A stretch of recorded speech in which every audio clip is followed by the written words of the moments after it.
Okay, we know that you do sound effects and character voices in your comedy. Can you do a sound effect for a little toy car? I'm like, a toy car. I got this. Can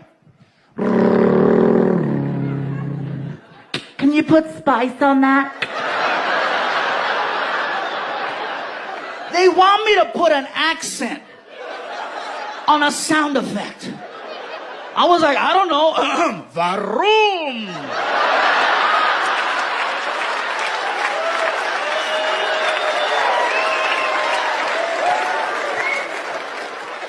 Okay, can you give me some more? I am so frustrated. I'm so annoyed. I'm ready to walk out of there. So I grab the microphone and I do this.